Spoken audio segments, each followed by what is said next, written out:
है बाबा जी, कुछ गलत बोलूं तो बाबा जी माफ करना।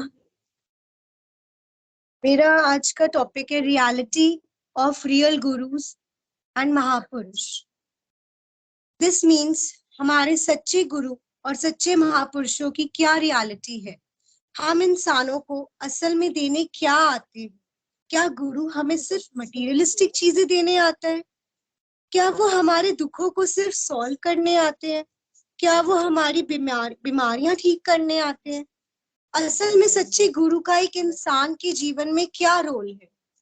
गुरु का असल मतलब है गु प्लस रू। गु का मतलब है डार्कनेस, रू का मतलब है डिस्पेलर। गुरु का मतलब है डिस्पेलर ऑफ डार्कनेस, अंधकार को दूर भगाने वाला। वो अंधकार जो हमारे दिल और दिमाग पर होता है कि हम अपने एक रब को ही नहीं समझ और पहचान पाते। एक सच्चा गुरु एक इंसान को अपने रब से मिलवाने आता है, जो असल में बाबा नानका चाहते थे और हमारे गुरुजी चाहते। हम इंसानों ने अपने गुरु को ही रब मान लिया, पर गुरु रब नहीं है। वो मेरा गुरु रब से जुदा भी नहीं है। गुरु रब की क्रिएशन है और वो रब जो सत्ते पर बैठा है वो क्रिएटर है। वो रब अपने प्यारों पर इतनी मेहर, इतनी ब्लेसिंग्स करते हैं कि बोल वो रहे होते हैं पर मन में रब उतार रहे होते हैं। वो रब के इतने कनेक्टेड होते हैं कि जब एक गुरु किसी का हाथ पकड़ते हैं तो हाथ गुरु के होते हैं पर शक्ति रब की होती है, पर वो गुरु रब नहीं होता। प्रॉफिट्स, मैसेंजर्स, गुरुज, महापुरुष, ये सब अपने अपने लेवल से रब से कनेक्टेड होते हैं। ये सब रब के प्यारे हैं, ये सब रब के दर के मांगते हैं, रब नहीं। इन सब का भी एक आम इंसानों की तरह जन्म हुआ है।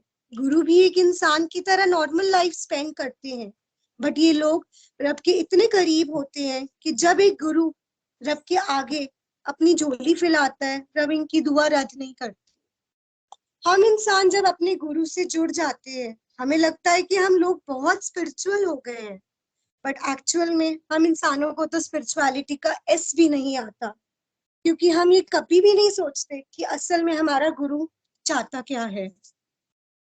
वही हमने हमारे गुरुजी के साथ किया। हम संगत कभी जान ही नहीं पाई कि गुरुजी हमें देना क्या चाहते थे। वो हमें सिर्फ एक रब से मिलवाने के लिए आए थे, जिसके लिए मेरे रब ने गुरुजी को भेजा था। बट हम संगत उनसे सिर्फ मटीरियलिस्टिक चीजें ही मांगती रह गई। तभी हमारे गुरुजी कहते रह गए, जो असल चीज मैं इन्हों देना चाहना वो तो ये मंगते ही नहीं। तो संगत जी, वो असल चीज क्या थी? अगर हम गुरु नानक देव जी का मूल मंत्र सोचे तो हमें एक शब्द आता है, गुर प्रसाद। और गुरु का प्रसाद वो है जो हर गुरु चाहता है कि हम इंसान उनसे मांगे, और ये है कि गुरु हमें उस एक से मिलवाए, उस एक ओंकार से के बारे में बताए। तभी गुरुजी कहते थे, ये सब कीड़े मकोड़े हैं, रेवड़ियां खान आ जाते ने, मैं मुट्ठी भर भर के इन्होंने दे देना और असल चीज और खाकर चले जाते ने। क्या कभी हम संगत ने गुरुजी से पूछा कि गुरुजी हम इंसानों को कीड़े मकोड़े क्यों कह रहे हैं? क्योंकि हम जानना ही नहीं चाहते थे कि गुरुजी हमें देने क्या आए थे, और हम लोग सिर्फ मटीरियलिस्टिक चीजें ही मांगते रह गए। बट आई डू एग्री कि अपने गुरु से मटीरियलिस्टिक चीजें मांगना गलत नहीं है, अपने फैमिली मेंबर्स की हेल्थ मांगना गलत नहीं है, बच्चों की शादी के लिए मांगना गलत नहीं है, बट हमारे मांगने का अंदाज गलत है। हमें अपने गुरु को कहना चाहिए, गुरु जी आप रब से हमारे लिए अरदास करिए कि हमारा काम बन जाए। गुरु को रब मानना गलत है, क्योंकि हमारे काम गुरु नहीं करता, वो सिर्फ रब से अरदास करते हैं और काम हमारे सिर्फ रब करते हैं, और मीडियम हमारे गुरु होते हैं। सच्चे गुरु की पहचान, how can we recognise a real guru? जब भी आप किसी सच्चे गुरु को देखें तो सबसे पहले आपको रब याद आए। जब आपको अपना रब की याद आए तो समझ लेना आप सच्चे गुरु के चरण में हैं। जब आप संगत में बैठे हो और आप अगर कोई जाप करे, कोई मंत्र पढ़े, अपने रब को याद करे, तो वो सच्चा गुरु आपको उसी टाइम पलट कर देखे, तो समझ लेना आप सच्चे गुरु के दर पर है। एक सच्चा गुरु हर रोज अमृत वेले उठेगा। एक सच्चा गुरु हमेशा अपनी आइडेंटिटी छुपाएंगे, कभी भी अपने आप को बड़ा नहीं बताएंगे, हमेशा नीवा रहेंगे और हमेशा रब को प्रमोट करेंगे, रियल गॉड के बारे में बताएंगे। एक सच्चा गुरु जरूरत पड़ने पर चमत्कार दिखाते हैं, पर वो चमत्कार सिर्फ संगत के ट्रांसफॉर्मेशन के लिए होता है। What is actual real meaning of चमत्कार? चमत्कार है क्या जो एक सच्चा गुरु करते हैं? चमत्कार वो है जो एक्ट और सेइंग्स जो गुरु करता है पर कर रब रहा होता है, मीडियम सिर्फ गुरु होता है। वो असल चमत्कार है जो गुरु रिपीटेडली नहीं करते।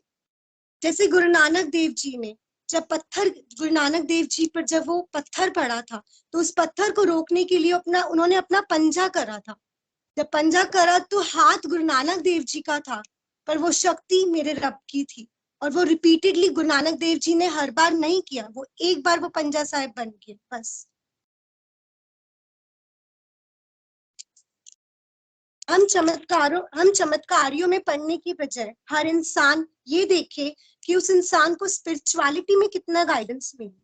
आपने अपने गुरु से सीखा कि आपने गुरु से स्पिरिचुअलिटी में क्या रेस किया।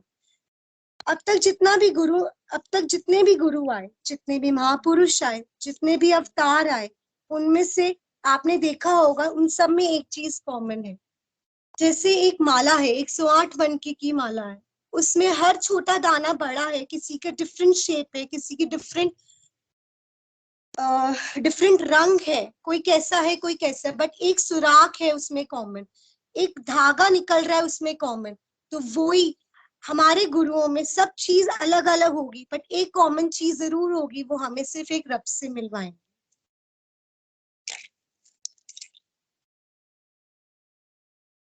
ऑनेस्टली मैं भी यही समझती थी कि गुरुजी के पास जाओ, आपके हर काम बन जाते हैं, आपका कल्याण हो जाता है। बट रब की मेहर से और गुरुजी की ब्लेसिंग से मेरी लाइफ में बाबा जी आए, जो खुद गुरुजी के फॉलोअर है और कहते हैं मैं गुरुजी की संगत में लाइन में सबसे आखिर में खड़ा हूँ। बाबा जी ने हमें गुरुजी के इस धरती में आने का सही मतलब समझाया कि वो एक्चुअली क्या देने आए थे। इनफैक्ट बाबा जी ने ही तो हमें गुरु जी का असल टीचिंग और प्रीचिंग समझाई। जो भी हमने सीखा सब कुछ बाबा जी से ही सीखा। सबसे टॉप मोस्ट ब्लेसिंग तो यही है, हमारा गुरु हमारे रब से मिलवा दे। गुरु जी रब के भेजे हुए एक सच्चे महापुरुष थे, रब नहीं, जो हमें उस एक रब से मिलवाने आए थे। उनका मेन ऑब्जेक्टिव यही था, लोगानु लोगा के रब नाल मिलाना।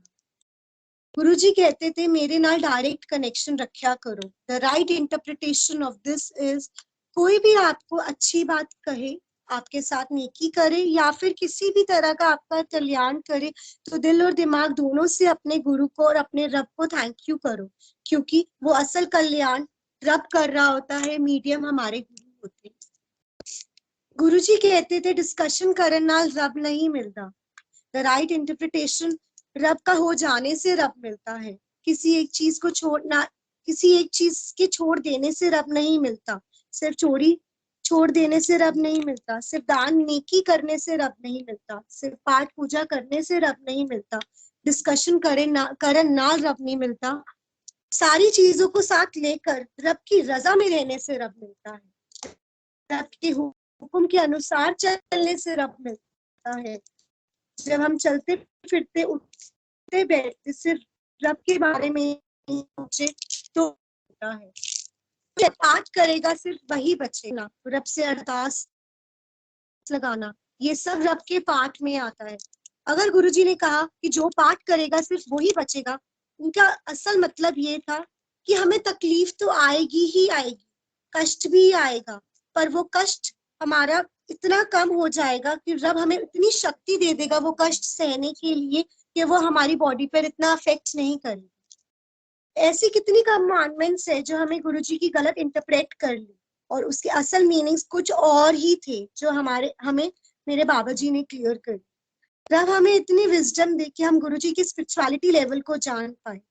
मेरी यही दुआ है, रब गुरुजी का लेवल अपने दरबार में ऊंचे से ऊंचा करे और रब मेरे बाबा जी को अच्छी सेहत और लंबी आयु बख्शे कि वो हमें रब के और करीब ले जाए। बहुत बहुत शुक्राना बाबा जी, मुझ नालायक को इस लायक बनाने के लिए कि मैं सत्संग कर पाऊं एक सच्चे रब का। Thank you.